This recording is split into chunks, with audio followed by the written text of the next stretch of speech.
around you.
concrete.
Súbele al volumen with Buchanan's and celebrate being 100% Hispanic and 100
At Carvana, we're in the business of driving you happy. And with the widest selection of used cars under $20,000, you're bound to find a car that'll put a smile on your face. Carvana gives you control by letting you customize your down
Cox Internet is faster and has more reliable.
First try.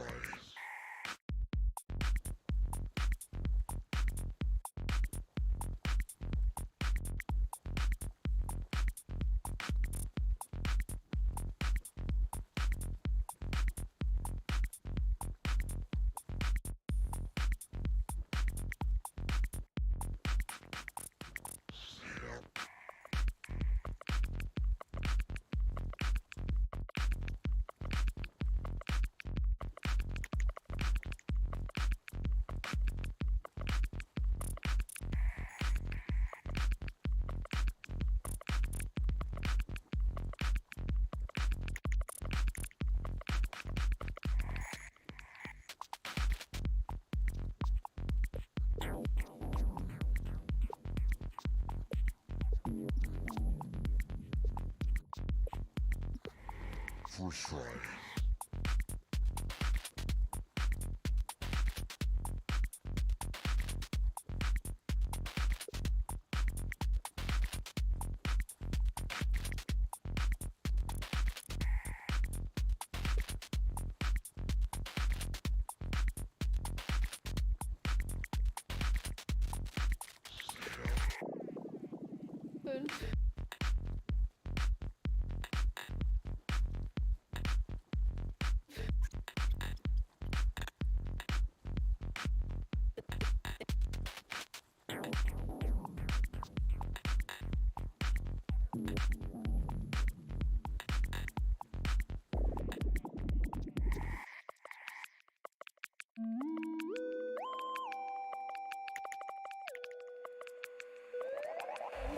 First try.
Hey, Spotify.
darkest night will end and the sun will rise.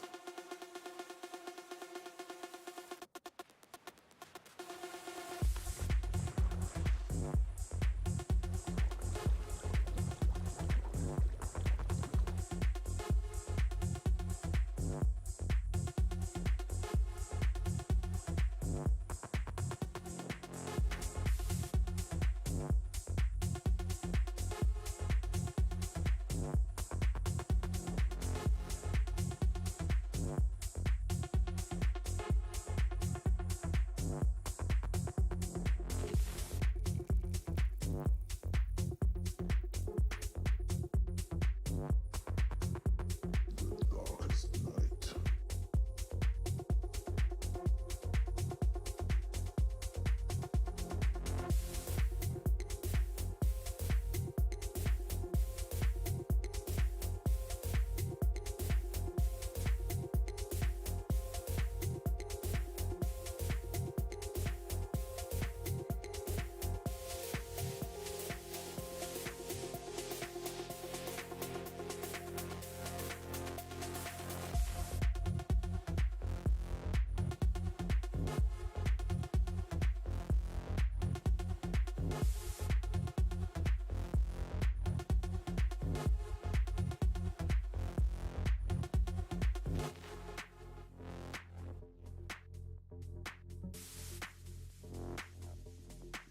Even the darkest night will end and the sun will rise.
The legacy continues Now is our time.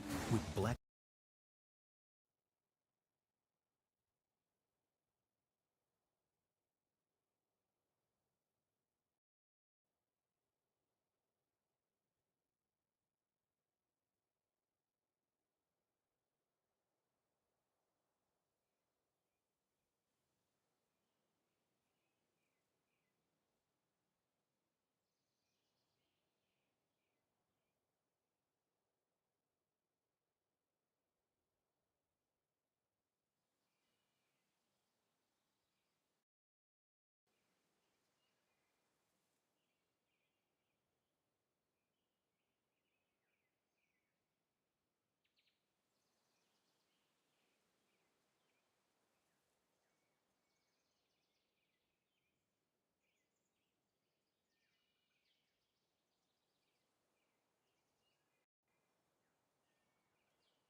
We're gonna show you the time level, outer space. The starship is waiting for you. Feel free.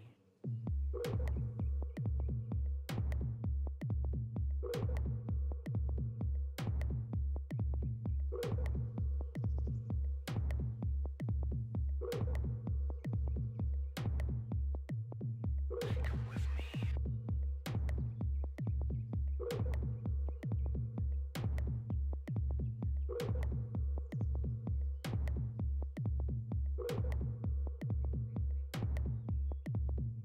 Come with me.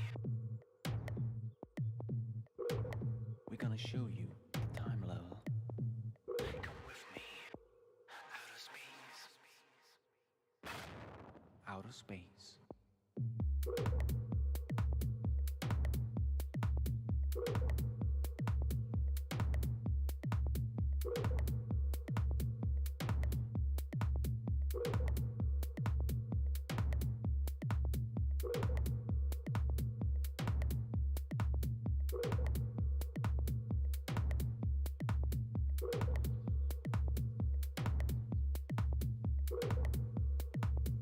Outer space.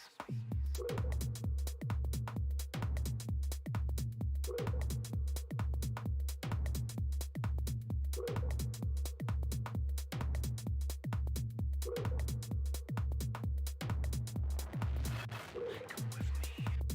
Outer space.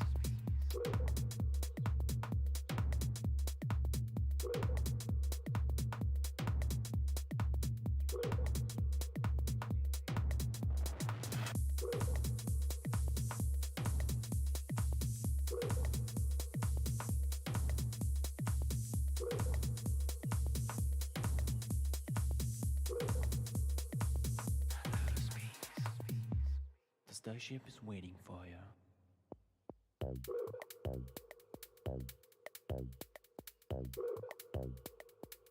Come with me.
We're gonna show you the time level, outer space. The starship is waiting for you. Come with me. Come with me. Outer space. Come with me. Come with me. Outer space.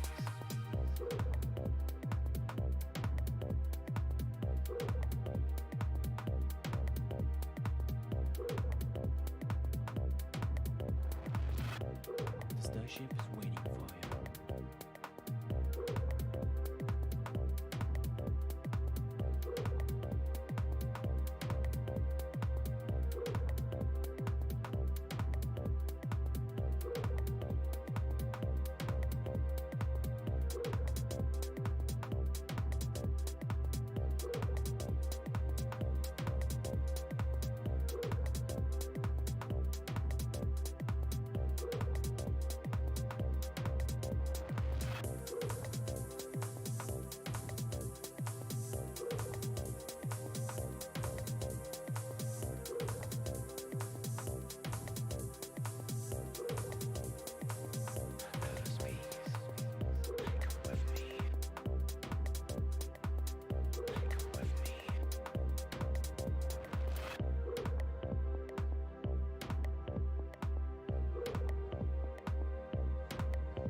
show you time level, outer space. The starship is waiting for you.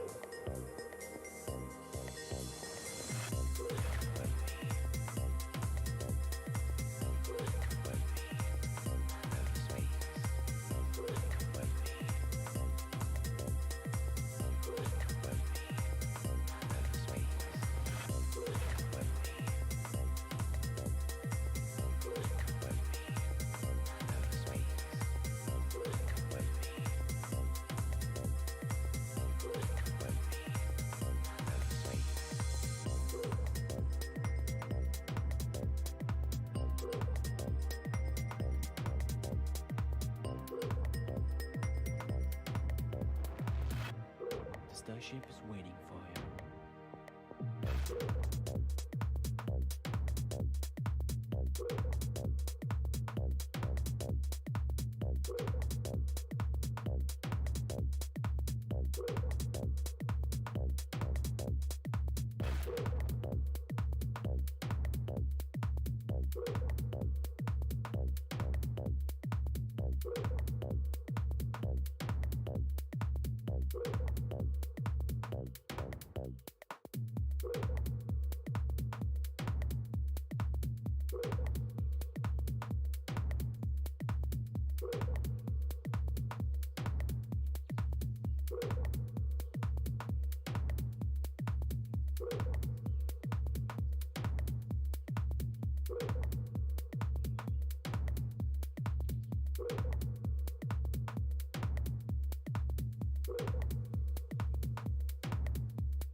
At Carvana, we're in the business of driving you happy, and it's safe to say getting paid on the spot can make people pretty happy. Yep, Carvana will give you a real offer on your car.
Mobile phone companies say they offer home internet.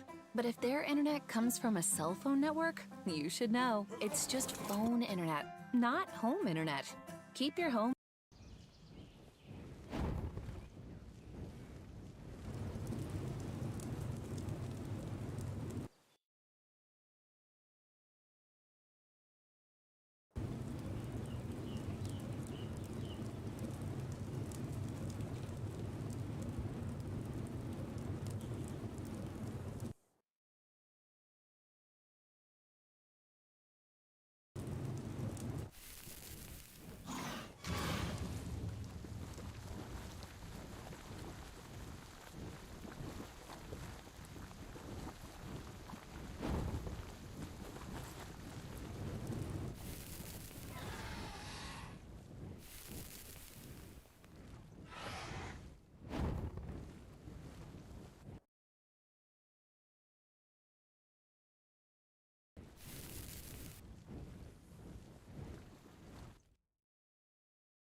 box out.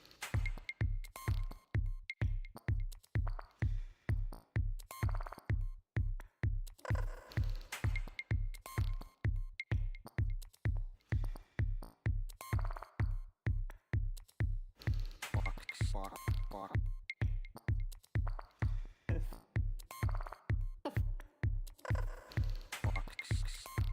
box, salt.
Well, what do you think about when you look at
Mobile phone companies say they offer home.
You wanna join me?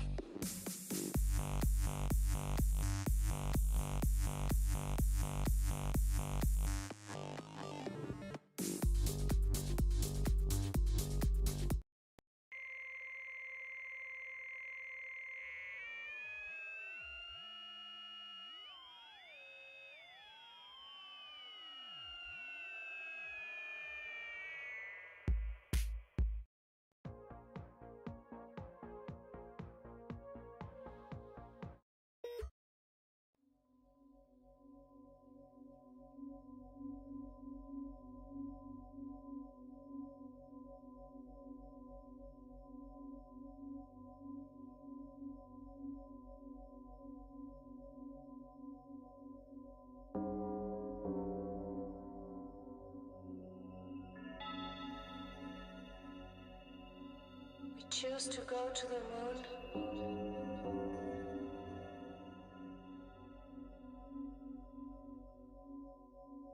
And we choose to go to Mars.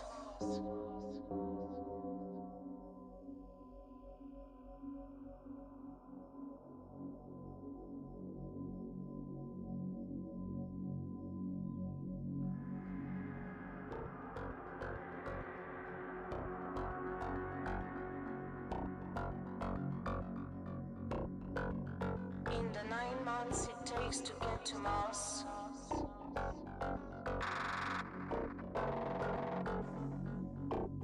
Mars moves a considerable distance around in its orbit.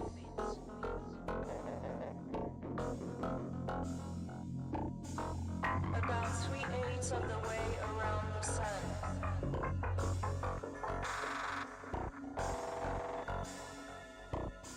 You can only begin your trip when Earth and Mars are properly lined up.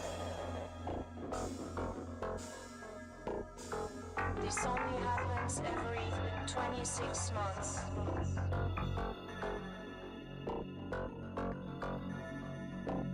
One launch window every 26 months.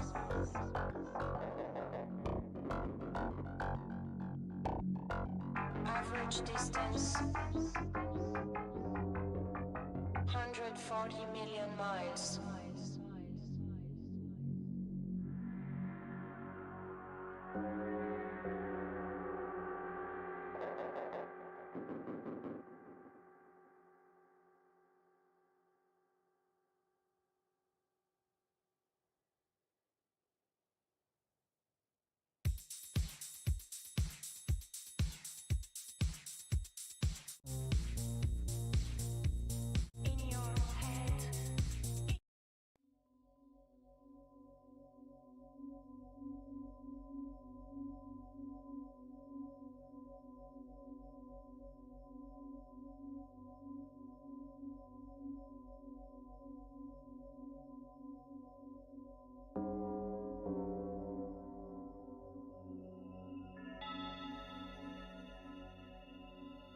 choose to go to the moon.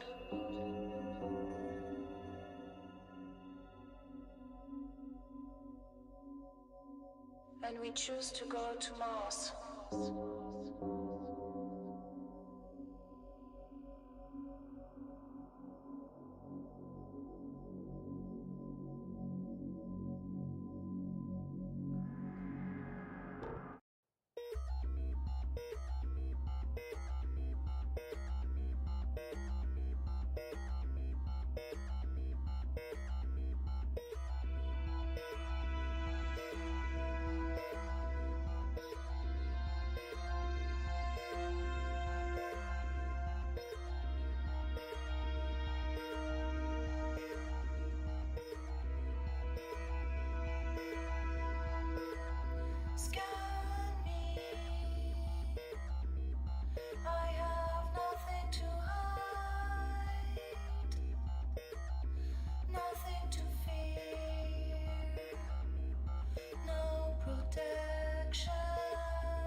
Scan me, can't you see?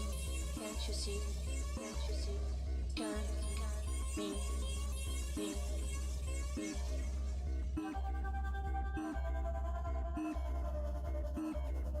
Can't you see? Can't you see? Can't you see? Can't you see?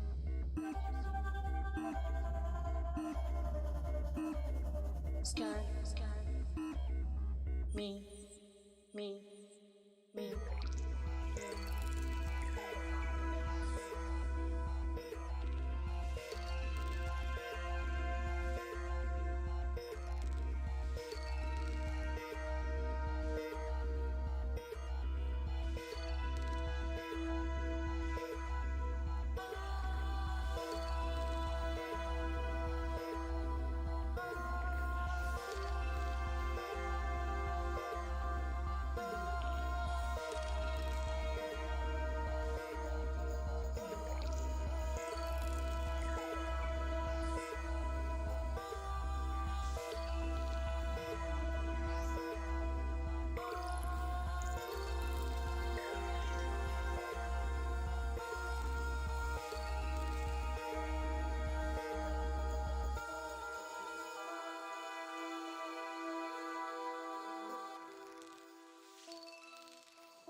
At Carvana.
What can we do to feel horrible? What can we do? What can we do to feel horrible?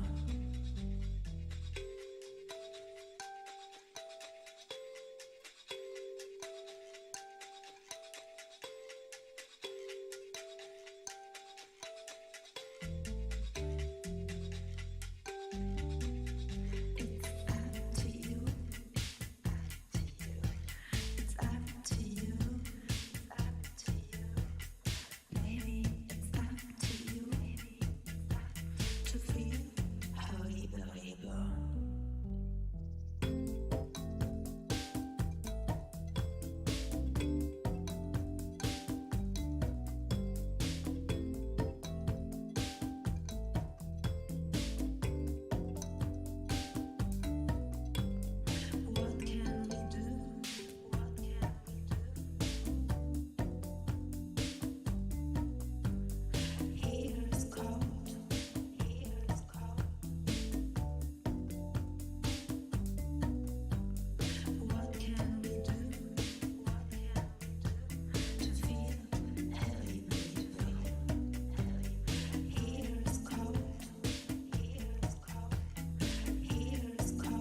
blowing up my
Ganze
Deep, clear, liquid, slow.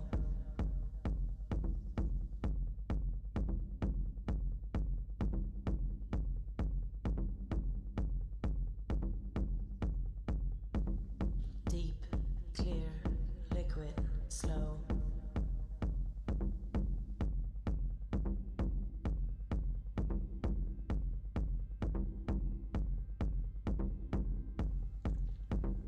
Deep, clear, liquid, slow.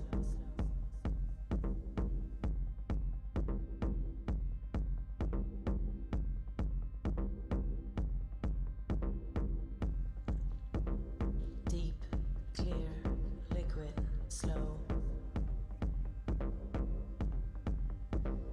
Deep, clear, liquid, slow. Deep, clear, liquid, slow. Deep, clear, liquid, slow. Deep, clear, liquid, slow. Deep, clear, liquid, slow. Deep, clear, liquid, slow. Deep, clear, liquid, slow.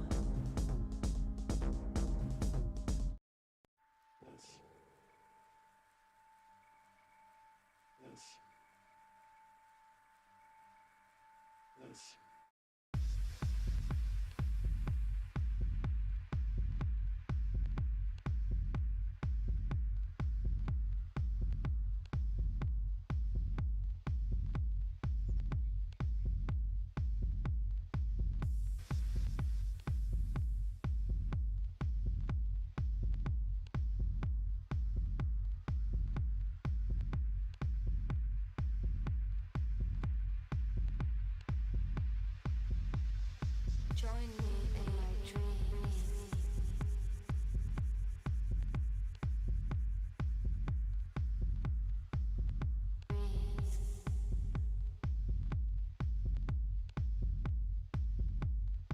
Join me in my dreams.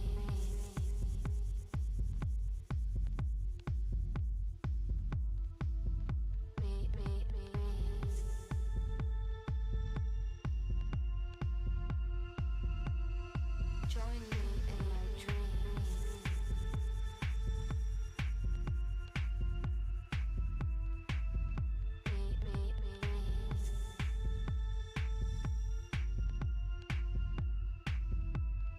Join me in my dreams.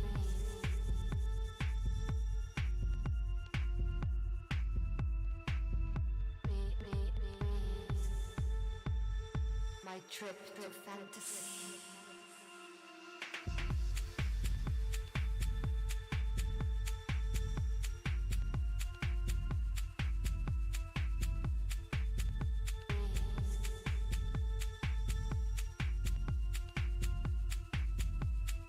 Join me in my dreams.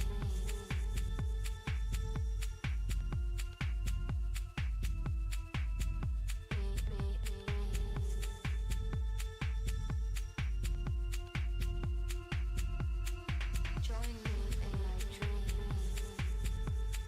My trip to fantasy.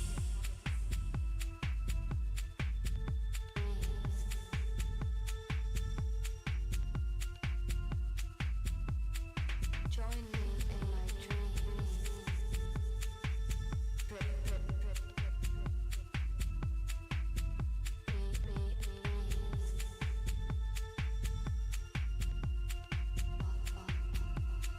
I'm floating on the waves.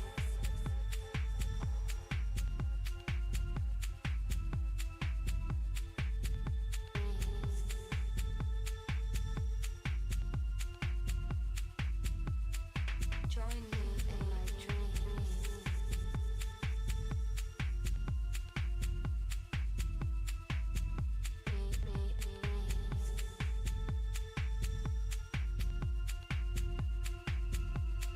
I'm floating on the waves.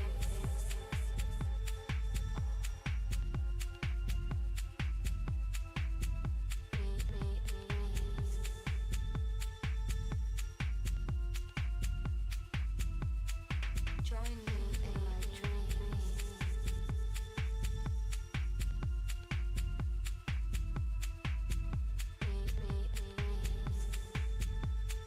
My trip to fantasy.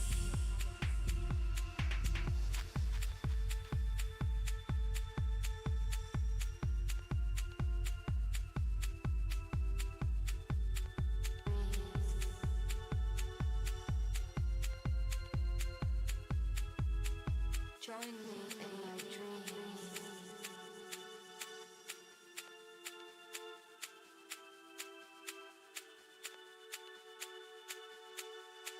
My trip to fantasy. Join me in my dreams.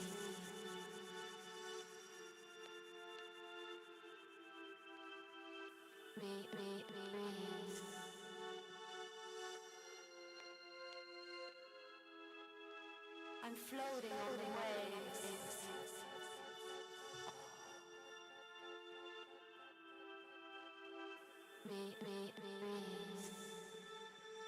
All is quiet and peaceful. All is quiet and peaceful.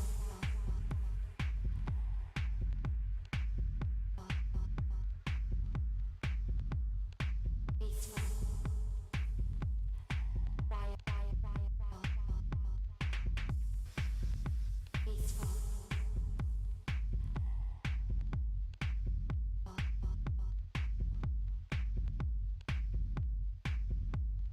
My trip to fantasy. All is quiet and peaceful.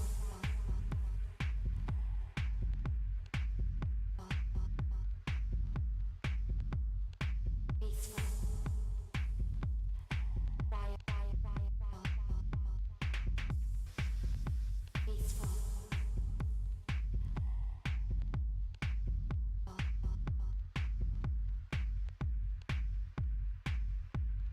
My trip to fantasy.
At Carvana, we're in the business of driving you happy, and it's safe to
1965, an elderly linguist living in the western United States reached out to the National Speleological Society with the intention to reveal a great secret he had long been harboring. Decades prior, during the Second World War in his home country of Czechoslovakia, he'd accidentally stumbled upon a huge metallic structure with bizarre physical properties, resembling what seemed to be advanced or even alien machinery, deep within the recesses of a mountain cave. And seeing as how cave structures had literally formed around it, whatever it was had likely been there for a long, long time. This linguist was Dr. Antonin Hrach, and he dubbed this mysterious and massive object the moonshaft, because its entrance was perfectly circular, and inside was a deep shaft in the shape of a crescent moon. In his diaries, Hrach himself speculated that it might have been an ancient technology from Atlantis, the long-lost city spoken about in Greek legend. However, he also wondered what might lie beyond the moonshaft. The structure itself might be an ancient, heavily armored gateway to inner Earth. Moonshaft was called one of the biggest mysteries ever by the occultist and former French resistance spy, Jacques Bergy, and he may have not been exaggerating. If it truly exists, this object is unlike any other ever found on Earth, and if it's some sort of technology, it might not be as dormant or abandoned as it appeared. Hey fellow seekers, welcome. I'm Mr. Mythos. If you're a fan of strange and ancient mysteries with research so deep you're guaranteed to fall down the rabbit hole, you're in the right place. I humbly ask you give this video a like and ding the notification bell so you don't miss any of the rare info we'll be digging into every video. And if you love it, don't forget to share this series with a friend. But before we dive in, there's another mystery we need to solve, and it's a classic one. What's in this box? We've got wine. You know, with all the time in this box to solve, and it's a classic one. What's in this box? Sometimes I like to just take a moment and relax with a glass. Call it a form of self-care. That's why I love today's sponsor, Bright Cellars. Recyclable and plastic-free sketches are the primary source of information regarding the moonshaft. In 1965, in collaboration with the scholarly and highly respected National Speleological Society, Hrach published his journal excerpts, including the specific geographic coordinates of the cave. All of this was contained in Volume 23, Part 3 of NSS News. It wasn't long until this publication caught the attention of Dr. J. Allen Hynek, the former scientific advisor of the U.S. Air Force's investigations into UFOs. Hynek wondered whether the moonshaft could have actually been a spaceship that crashed in ancient times. So he and his colleague, the fellow ufologist Ted Phillips, visited Dr. Hrach in 1970, interviewed him extensively, and made copies of the diagrams and illustrations he'd sketched some 26 years prior during the actual events. So, in this video, the vast majority of the quotes and images we'll include are from these two primary sources. There was little reason to doubt Dr. Hrach's account. Hrach himself was a respected scholar in his community, a retired linguist who spoke 7 languages fluently and a holder of 4 degrees in engineering. And according to research performed by Ted Phillips, before Hrach's country had been torn apart by conflict, he'd come from a wealthy family in Bohemia who owned a number of timber forests and uranium mines. And in the early 20th century, they actually sold some of the first uranium samples to Marie Curie, the legendary physicist who would become the first woman to win the Nobel Prize for her research on radioactivity. Though he and his family were quite accomplished, Hrach's life and career would take a rather dramatic turn when their country was invaded by the Germans in World War II. This story begins in 1944, specifically during a conflict known as the Slovak National Uprising, which was an armed insurrection against the German troops who'd occupied Slovak territory and effectively taken over the Slovak government. Among the rebels were a number of guerrilla troopers who hid out in the dense forest to sabotage and attack the enemy, and one of these troopers was Antonin Hrach.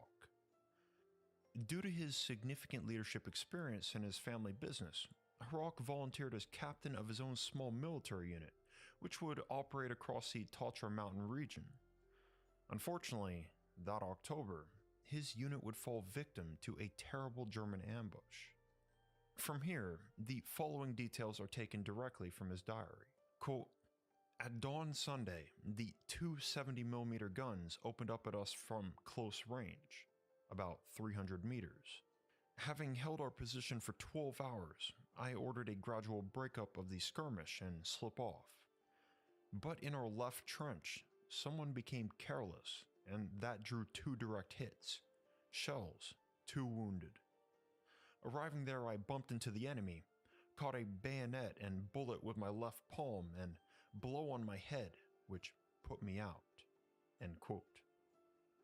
Having suffered a strike to his skull with a heavy rifle stock, Hrok lost consciousness until the next day, the 22nd of October, 1944. Meanwhile, the German invaders believed him to be dead and moved on. Waking up in a daze, the captain found himself still lying in the same trench. A local herdsman, who Hrok described as a tall peasant, spotted him from across the field and ran over. Shocked that someone had actually survived the battle, he offered to treat Hrok's injured hand. The herdsman helped the captain to his feet, and together they wandered around the trenches, managing to find 2 more wounded members of his unit, the soldiers Urek and Martin. These 2 were clearly in bad shape, so immediately the herdsman got to treating them the best he could. Quote, "This rough and ready Samaritan grabbed Urek, stripped off his pants, yanked the long sliver of steel from his thigh, and planted him bare-bottomed and gasping into a heap of snow. Martin, with a slash across and into his belly, was tenderly bandaged. Building a stretcher, the peasant introduced himself as Slovak, a sheepman, owner of the pastures hereabouts." End quote. Both Urek and Martin were suffering greatly, but Martin in particular was in a grave state. He couldn't move at all, so the 3 able men constructed a makeshift stretcher, lifted him on, and began a grueling trek to a location Slovak believed they would be safe, a remote cave hidden away in the nearby mountains. In his diary, Hrok never specifies the name of this mountainous region, but the editor of the NSS publication provides the geographic coordinates: 49 degrees, 18 minutes north, and 20 degrees, 42 minutes east, which seems to place the cave in the Tatra Mountains. However, this was the editor's note, so some speculate that these coordinates may have not come directly from Hrok, but simply given by the publisher to help readers locate the general area. On top of this, modern-day explorers have visited these coordinates and confirmed that there's no cave in that specific location. But if Hrok was the one who provided them, it was probably just his best guess given the circumstances. Hrok passed away in 1976, so we may never know. Though the cave wasn't too far up the snowy mountain, it was undoubtedly challenging for 3 injured men, 2 of whom were carrying the other on a stretcher. But after this strenuous hike, they could finally see the dark entrance ahead. Without hesitation, Hrok and Urek entered and gently placed Martin down in the corner, after which the 2 collapsed to the ground, staring in astonishment and confusion as the herdsman Slovak began to enact a strange ceremony. The herdsman gave the sign of the cross on himself and on each of the soldiers, then to the cave itself, ending with a deep bow to the cave's back wall, which contained a large open crack that caught the curious eye of Hrok. Finishing his ritual, Slovak then turned to Hrok and told him what he knew of this place. Quote, that only once, with his father and grandfather, had he been in this cave. That it is a huge maze, full of pits which they never wanted to fathom, pockets of poisonous air, and certainly haunted. End quote. Now, Slovakia is a country replete with countless Gothic churches, looming castles, towering mountains, and thick forests that seem likely a home for fairies, if such creatures truly exist. Many of its most famous locations are drenched in Slovak folklore, and that of course includes ghosts. But It was still odd that Slovak would call this cave haunted after only one visit. Unless, of course, that descriptor came from his elders. The cave had been known to Slovak's family for generations, so that begs a question. What could have prompted the idea that the cave was inhabited by spirits? Once Slovak had finished his ritual, he instructed the 3 injured soldiers to wait inside the cave, as he planned to head back to town and come back later in the afternoon with supplies. According to Hrok's diary, he again performed the ritual, then left. A few hours passed, and Slovak returned with his daughter Honka, both carrying medicine, a small amount of food, and a tiny bottle of slivovitz, a rather spicy type of fruit brandy popular in that region. However, it wasn't much. None of the soldiers had eaten since Friday, almost 3 days prior, and even then, the entire week they had rationed only a few morsels of bread. The herdsman assured them that he'd bring them more food the next day, and he and his daughter left as the sun was beginning to set. Not long after, though, the weather took a dramatic turn for the worse. Quote, "With this deluge of snow, avalanches imminent, and enemy skiers roaming, Slovak may not be able to get through to us with food for days to come." End quote. They were hungry now, but soon they'd be starving. After a long cold night, they awoke in the morning of October 23rd. In his diary, Hrok writes with a bit of dry humor, quote, "Miserable night. Martin at time conscious. I gave him 3 aspirins and hot water to sip with drops of slivovitz. Jurek hobbled hungrily around the 2 German helmets in which he boiled water, to which I added 10 drops of slivovitz, our breakfast." End quote. Obviously, that wasn't much to fill their stomachs, and the weather showed no signs of improvement. It became apparent that they would need to find a source of food on their own. Certainly, Hrok was in a better condition than his 2 comrades, and his curiosity for what lay behind the crack in the cave's back wall had only grown since the previous day. Given the circumstances, he contemplated whether he should break his promise to Slovak and venture deeper. Quote, "Here we have this cave which Slovak knows only partially. It may have more than this known entrance, and it may contain hibernating animals. These possibilities I mulled over while Jurek was chewing pine bark, and as expected, he implored me to go poaching into Slovak's cave and promised to keep mum. And I was not only starved, but equally eager to find out what makes self-assured Slovak scared enough to invoke the deities." End quote. The crack in the back wall was large enough for a grown adult to just barely squeeze their way in, so Hrok equipped himself with several torches made from pine wood, a field pickaxe, and his rifle, and entered into the pitch-black recesses. From here, torch in hand, he traveled deeper along the passage for approximately 90 minutes without much challenge, until he finally reached a small vent. The captain got down on his knees and crawled in, and what he saw inside was unlike anything else he had seen in his life. Quote, "Still kneeling, I froze in amazement. There stands something like a large black silo, framed in white. Regaining breath, I thought that this is a bizarre natural wall or curtain of black salt, or ice, or lava. But I became perplexed, then awestruck when I saw that it is a glass-smooth flank of seemingly man-made structure, which reaches into the rocks on all sides. Beautifully cylindrically curved, it indicates a huge body with a diameter of about 25 meters. Where this structure and the rocks meet, large stalagmites and stalactites form that glittering white frame. The wall is uniformly blue-blackish. Its material seems to combine properties of steel, flint, rubber. The pick made no marks and bounced off vigorously.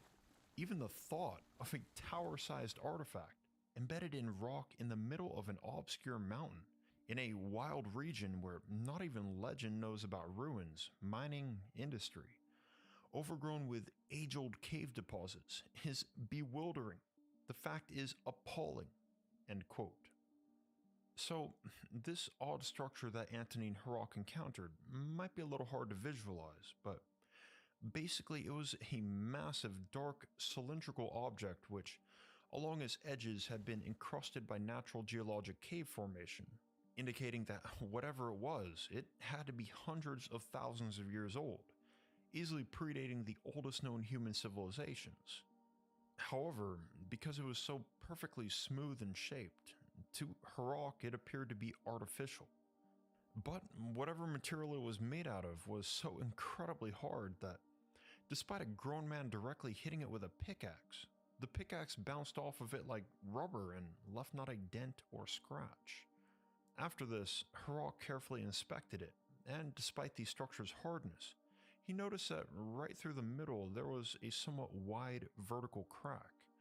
Quote, "Not immediately discernible, a crack in the wall appears from below, about 20 to 25 centimeters wide, tapers off and disappears into the cave's ceiling, 2 to 5 centimeters wide. Its insides, right and left, are pitch black and have fist-sized, sharp valleys and crests. The crack's bottom is a rather smooth trough of yellow limestone and drops very steeply, about 60 degrees into the wall. I threw a lighted torch through. It fell and extinguished with loud cracklings and hissings. Driven to explore and believing me thin enough to get through this upside-down keyhole, I went in. Wriggling sideways, injured hand and head below and steeply downward, nearly standing on my head, cramped, though my right arm with the lamp could move in the extended crack above me. The crush got the better of me and I had to get out, back, quickly, and that became a struggle." End quote. After a momentary panic, Harok was finally able to dislodge himself, and considering how much time had passed, it was time to return to camp. He returned around 4 p.m. and decided not to inform his comrades of what he'd seen, simply explaining to Urek that the hunt required smoke, poles, and rope. That evening, by some miracle, the weather had cleared, and the 3 soldiers were visited by Slovak and Hanka, who brought significant food rations this time around. Martin was still conscious. However, his condition had visibly grown more dire. Harok awoke the next morning, October 24th, his head still swollen from being bashed by the German rifle. However, his curiosity for what he discovered the day before dulled any pain he felt. He needed rope, so the captain cut and braided their uniform belts to a length of 8 meters. Then he headed into the crack in the back wall, then 90 minutes onward to the structure, determined to try again to climb into the small opening. Quote, "I anchored the rope over a stick across the crack and, keeping it slung over my shoulder, forced myself again into the grim maw. Like yesterday, the lamp was on a stick ahead within the jaw above.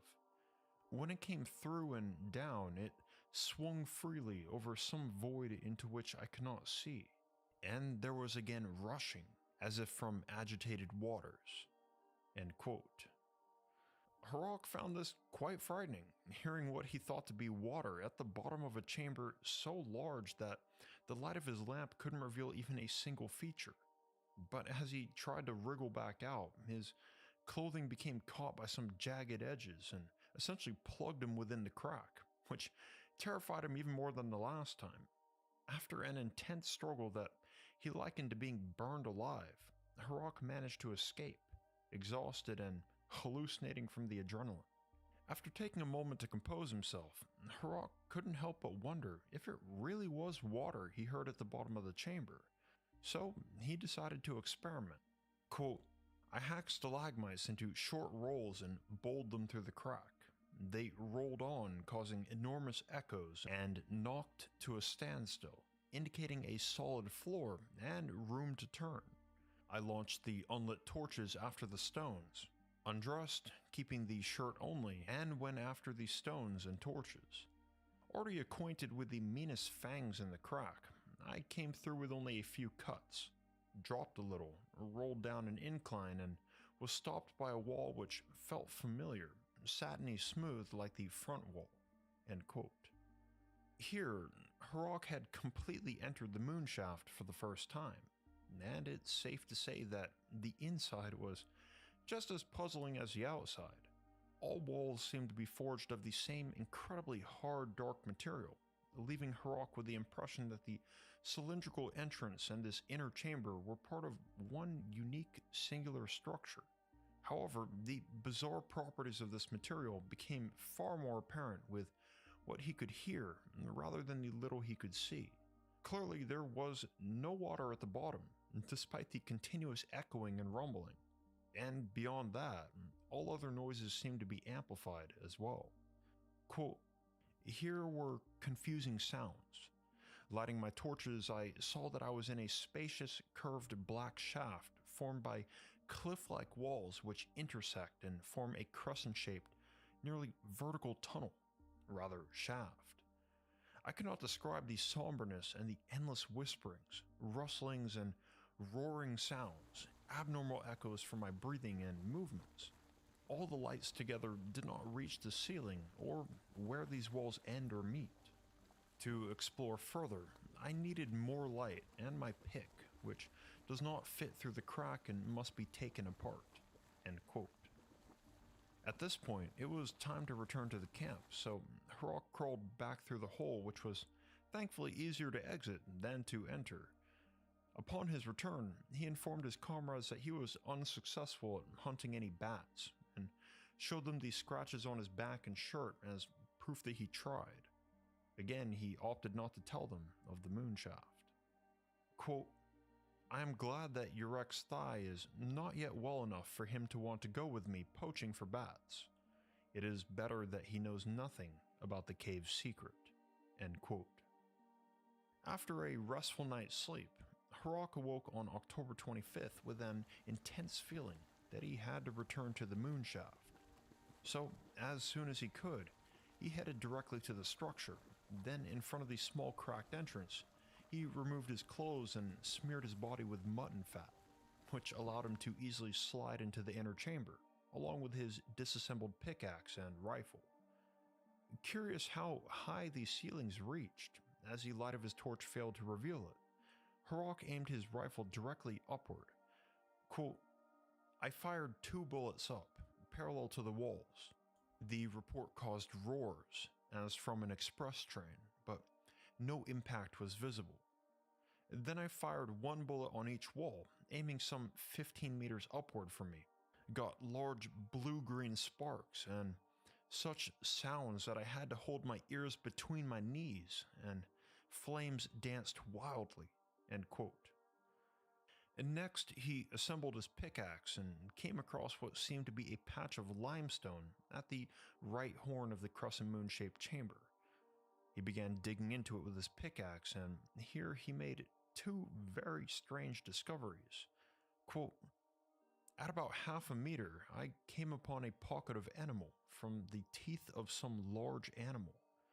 I took 1 canine and 1 molar and replaced the rest." End quote.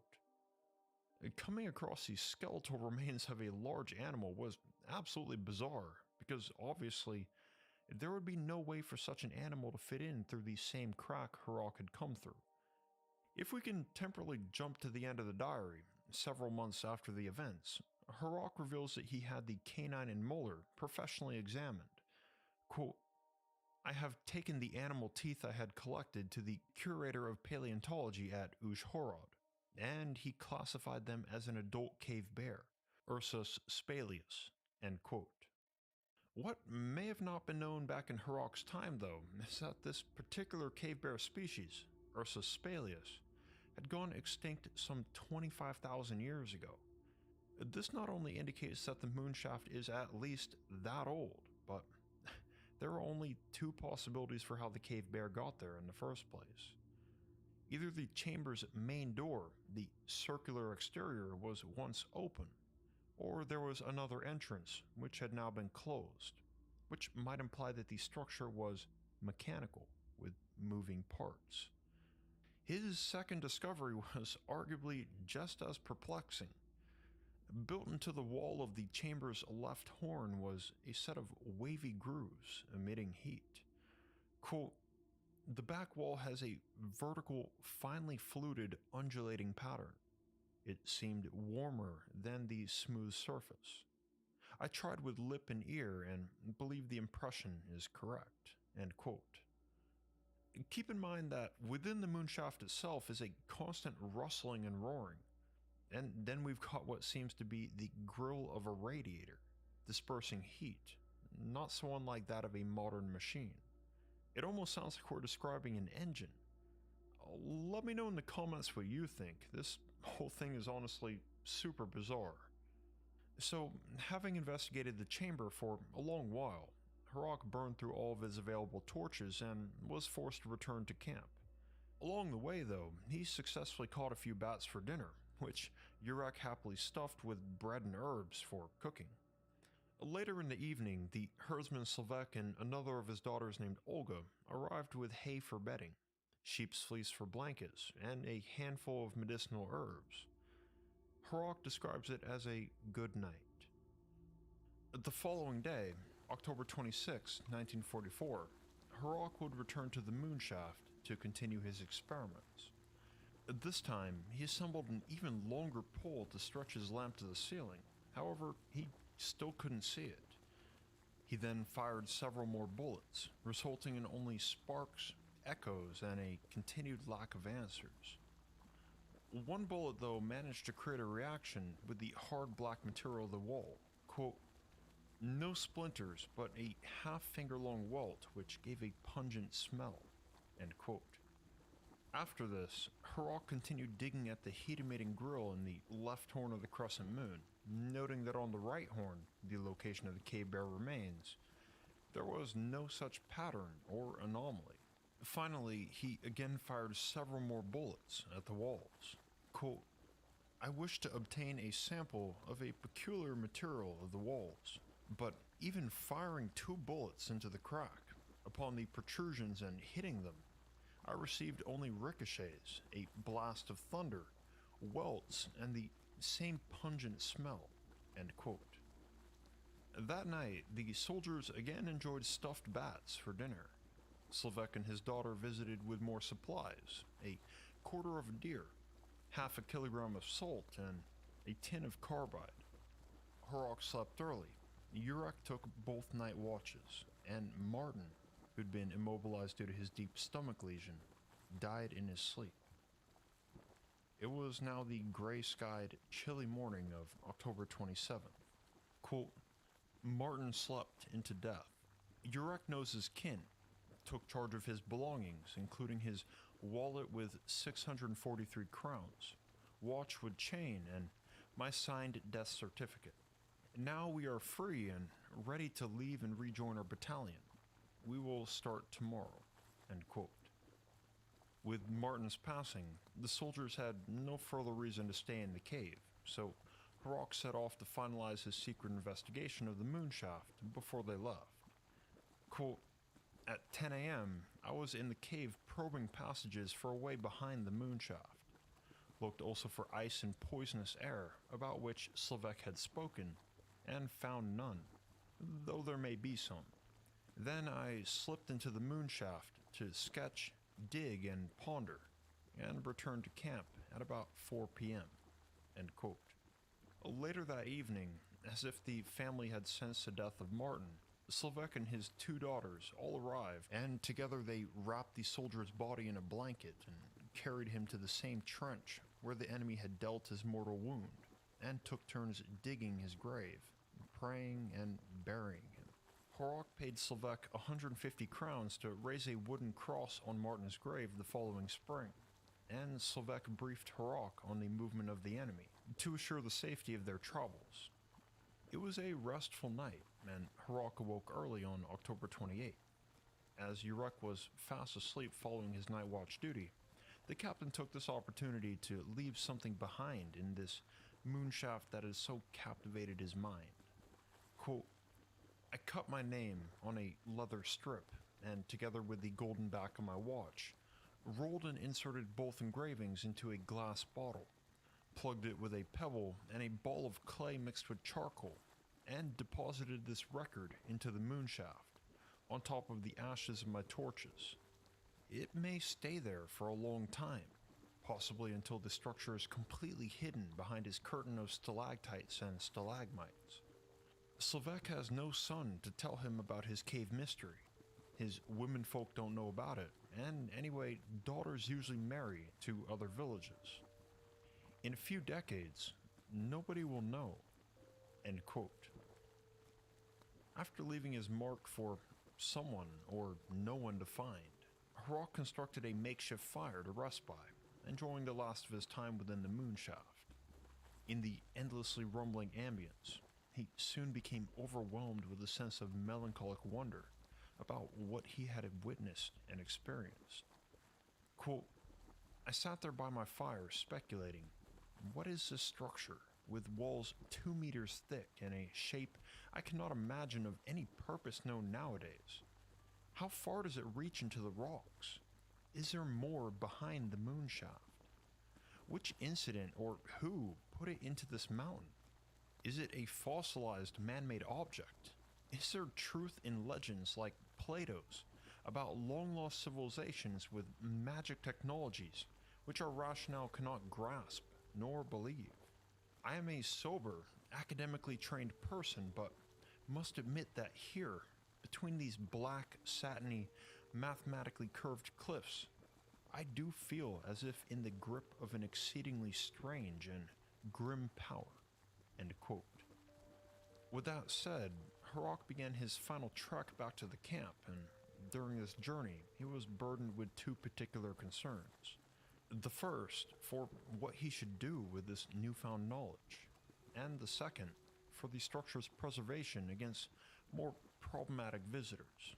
Quote, I can understand that simple but intelligent and practical men like Sylvek and his forebears sense here witchery and conceal it. Ever made known, it would attract armies of tourists and commercialization which would probably ruin their nature-bound trade and honest life.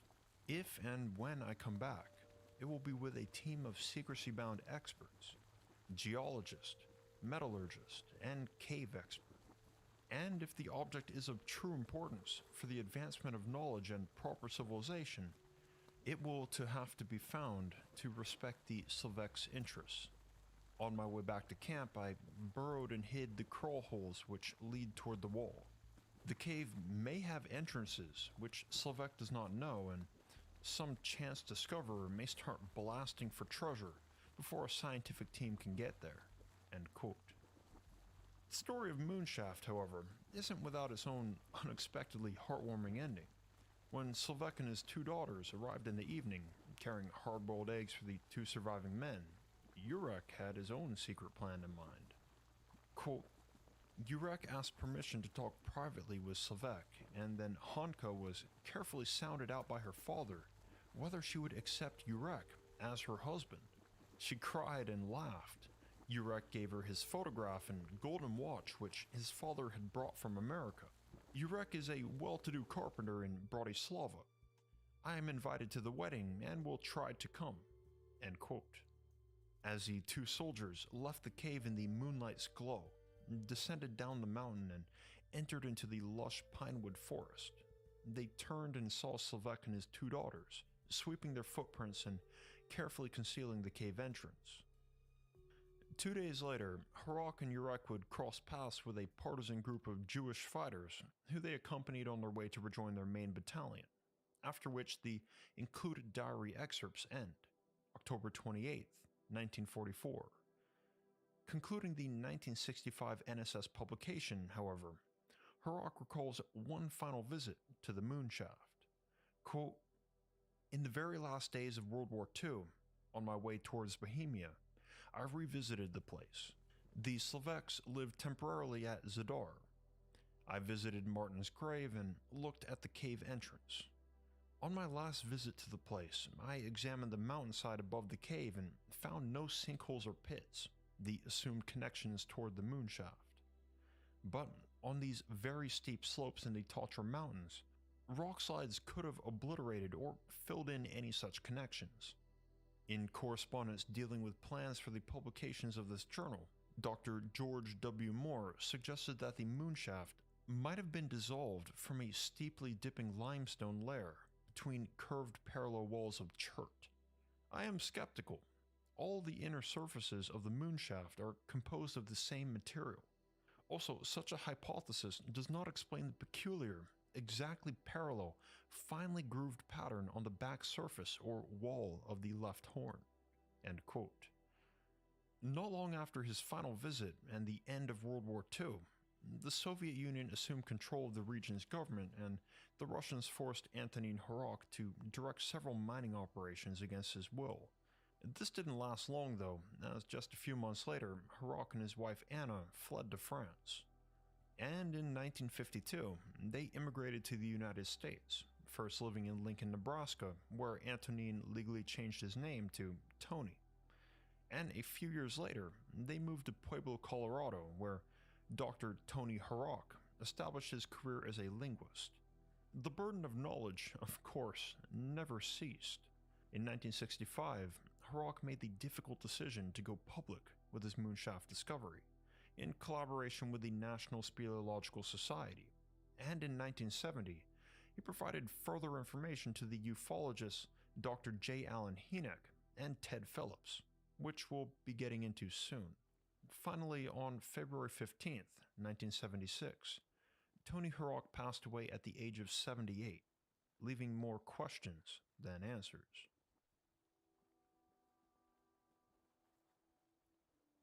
It's unfortunate that during its existence, Czechoslovakia had long been a country with strained politics, and particularly after the Prague Spring of 1968, it was a very difficult place to visit, let alone organize a scientific research expedition to locate and investigate the moonshaft structure. Notably, American scientists weren't allowed into the country, and they were the ones most aware of what Horok had found.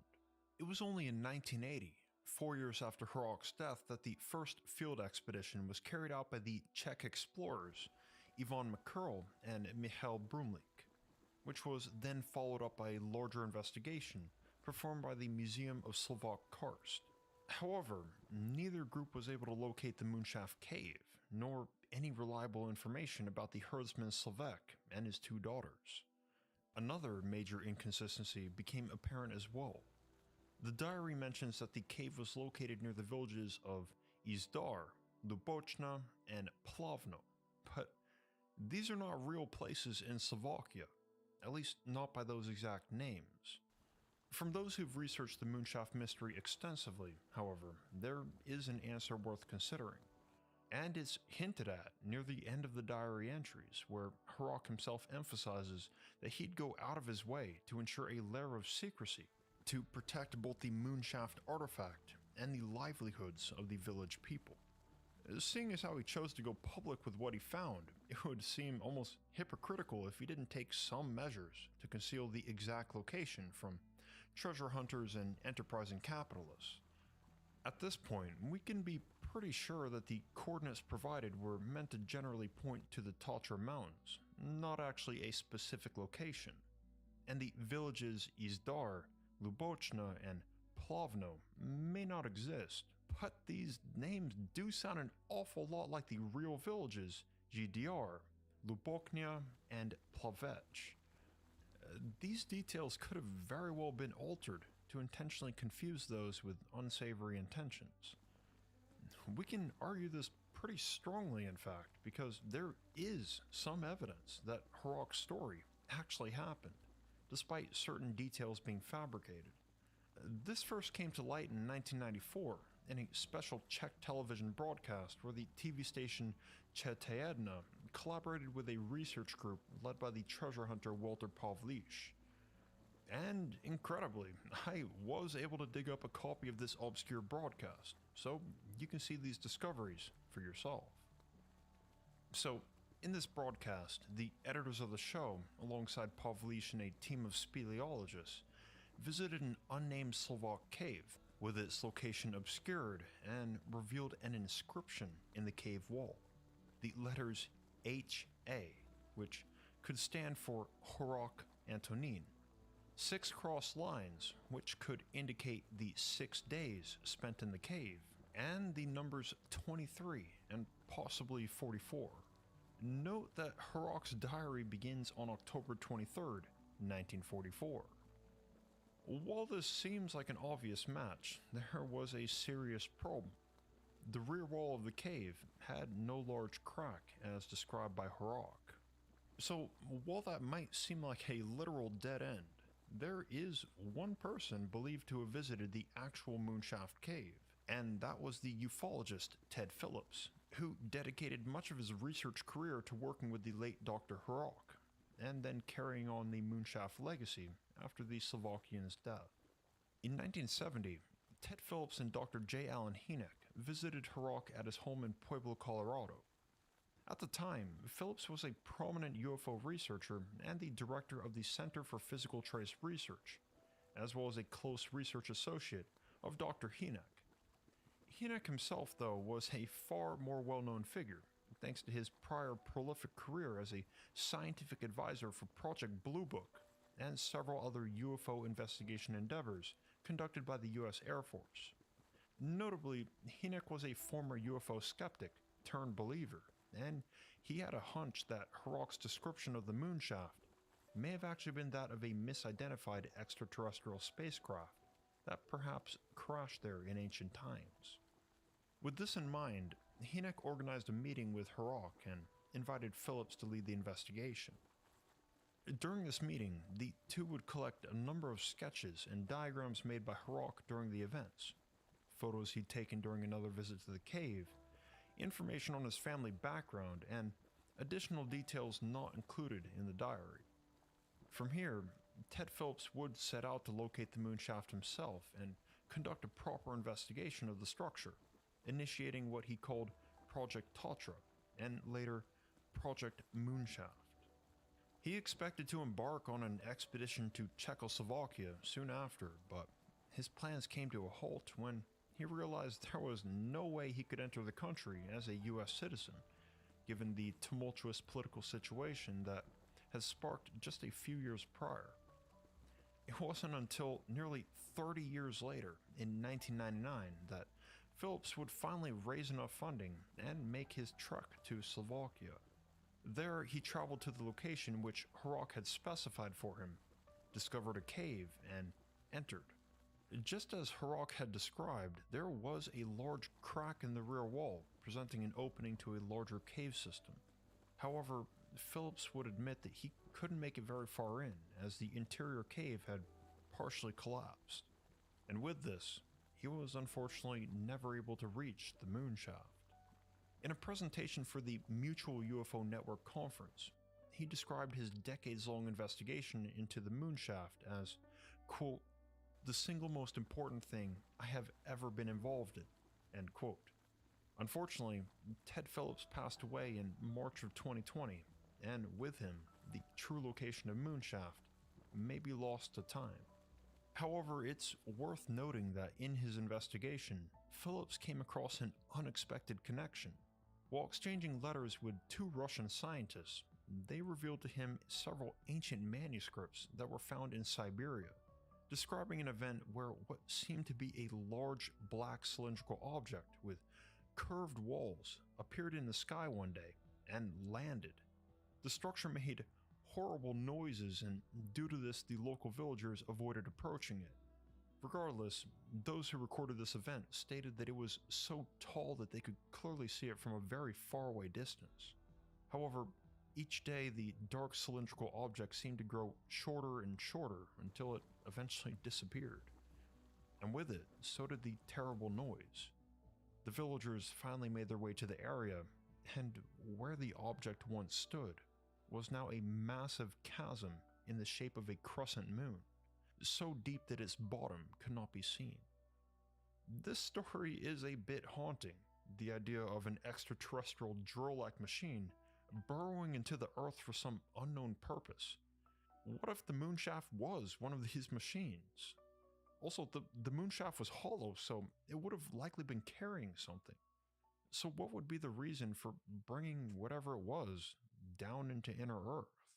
If you've spent some time in the UFO community, you might know that stories of dark, cigar-shaped UFOs entering and exiting caves is a reoccurring trope. They might seem to originate from the sky, outer space, but why not the opposite? What if the moonshaft wasn't technically an extraterrestrial spacecraft, as Ted Phillips and Dr. Hynek theorized? Extraterrestrial might not be the term we're looking for here.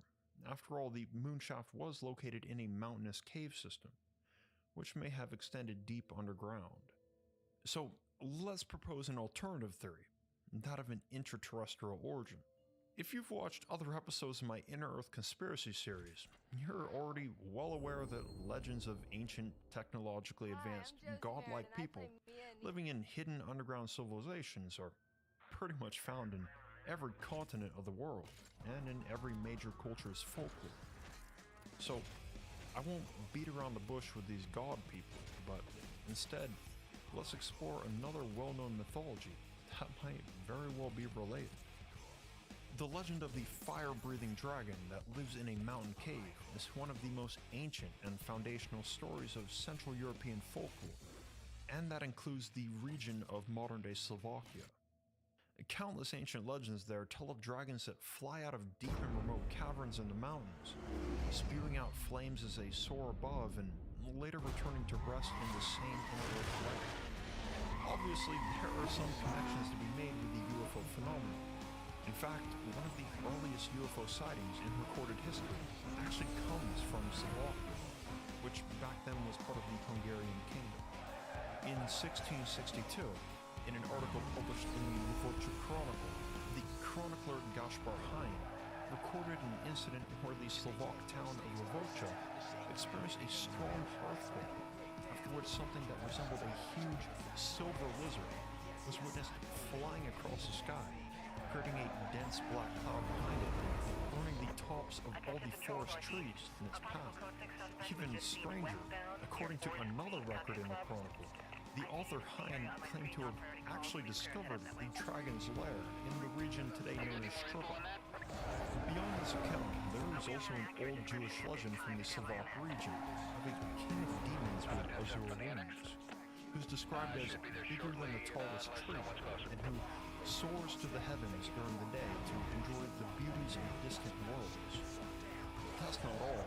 The legend tells that in the evening, the demon king returns back to his lair, deep within the caves of a mountain far from Jerusalem, to refresh himself with water from within a deep metal well. A deep metal well sounds an awful lot like a moonshot. We might go out on a limb and say that the flying silver lizard of Lvoča and the Jewish king of demons may have been a misinterpretation of an ancient intraterrestrial technology, and clearly a powerful one. What its purpose was obviously remains unknown, but with any great power comes those who seek it, and these ancient myths may have had more impact on history than we might assume at first glance. So, here's a bit of a conspiracy theory for you.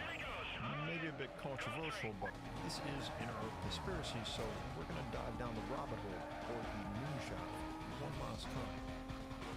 Some people have speculated that the same event that spurred the resistance movement that Anthony Brock was a part of, the German invasion of Czechoslovakia, was in part fueled by a mission to find and harness this inner earth technology spoken of in old stories such as the ones in Slovakia and Siberia. March 14th, 1939 was the date that the Nazis invaded Czechoslovakia and seized the capital city, Prague. What's important to note here is that the ones who carried out the most vital steps in the seizure were a specialized group of SS soldiers, personally supervised by Heinrich Himmler, the director of the SS. Today, Himmler is rendered infamous for having held a strong belief in hollow earth theory and the magical technology rumored to be possessed by inner earth with intraterrestrial beings. According to Günter Rosenberg, a scholar of the European Occult Research Society, quote, Himmler's SS organization had collected folktales from throughout Europe of weird caves, tunnels, and haunted mines. One of the most promising areas was several regions in Czechoslovakia with ancient legends about prehistoric civilizations and superior beings who lived beneath the earth. End quote. If this conspiracy theory is even partially true, it's ironic that Himmler's goal is what led to an enemy captain discovering the very innovative technology we've been searching for. One has to wonder whether all of these stories might have some grain of truth, whether the myths of ancient times were more accurate than we give them credit for, and whether Anthony Brock's account of the moonshine could be a legitimate description of an ancient extraterrestrial or intraterrestrial technology. For at least 40 years to this day, geologists, ufologists, and professional cavers continue to search the tortuous mountain range of Slovakia, but the moonshaft remains to be found. However, we should never cease to dive deeper. After all, the world has its secrets, and the greatest of all might be buried underground. Alright guys, I hope you enjoyed this episode as much as I did, and if you love the ideas and conspiracy theories of Inner Earth, I've got a whole playlist of Inner Earth videos for you to enjoy, and also another playlist of related side stories that build on the lore. Both are linked in the description below. If you're a patron of the channel, I want to thank you for your support and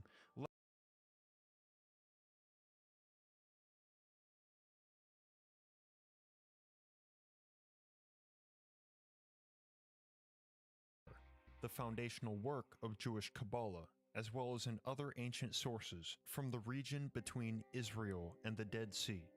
The Garden of Eden should indeed be thought of as an inner earth kingdom. The timely parallel of Eden and the garden should not be surprising though, as one considers that the belief in another, more holy world inside of our planet Earth is easily one of the most consistent motifs in mythology. I can hardly begin to count the number of ancient cultures which allude to the inner realms of Earth, if not an entire civilization that resides there. Just in North America, for instance, the Navajos believe that their ancestors emerged from a subterranean world under the Navajo Mountains. The Aztecs feel that they were one of 7 tribes that came out of the caverns of Aztlan. The leaders of the Creek tribes state overtly that the earth opened up in the west and the Creeks came out. The Pawnee story of creation tells that all living things came from under the ground. The Zuni believe that in the old days, all men lived in caves at the center of the earth. And again with the tunnels, there is an old Apache legend about a long and deep cave in Arizona which is said to lead to an inner earth kingdom inhabited by a mysterious tribe. I could go on about the legends found in Central America, South America, and in other continents, which I will expound upon later in this video, particularly with closer parallels to Agartha, such as the lost city of Shambhala, and especially those legends which describe a network of tunnels. But for now, I will leave you with this quote from the book Records of the Past, written by the influential Assyriologist Archibald Sykes. There is a dwelling which the gods created for the first human beings, a dwelling in which they became great and increased in numbers, and the location of which is described in words exactly corresponding to those of Iranian, Indian, Chinese, Eddaic, and Aztecan literature, namely in the center of the earth. Saint-Yves' second-hand account of Agartha probably would have been forgotten as a wild romp of the imagination if it weren't for a Polish scientist named Ferdynand Ossendowski, who, in 1922, published the book Beast, Men, and Gods, an account of his escape into Central Asia, fleeing from the Bolsheviks in the aftermath of the Russian Revolution. Dr. Ossendowski stated that during his travels in Mongolia, there were many times when both men and beasts stopped in their tracks, silent and still, often crouching, their attention fixated on the ground. He wrote, quote, "Earth and sky ceased breathing. The wind did not blow, and the sun did not move. All living beings, in fear, were involuntarily thrown into prayer and waiting for their fate. Eventually, he asked an old Mongol shepherd who he had become acquainted with what was happening in these moments. "Thus it has always been," the shepherd explained.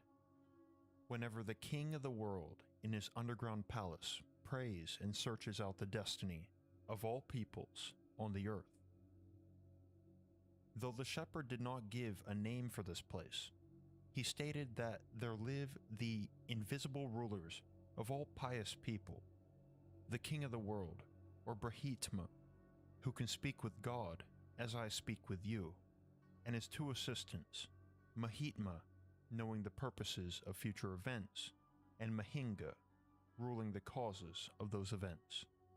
He knows all the forces in the world and reads all the souls of mankind and the great book of their destiny. This story stuck with Dr. Ossendowski throughout his journey, and he would frequently stop to speak with Buddhist monks and lamas about traditions associated with caves, caverns, and tunnels in the region.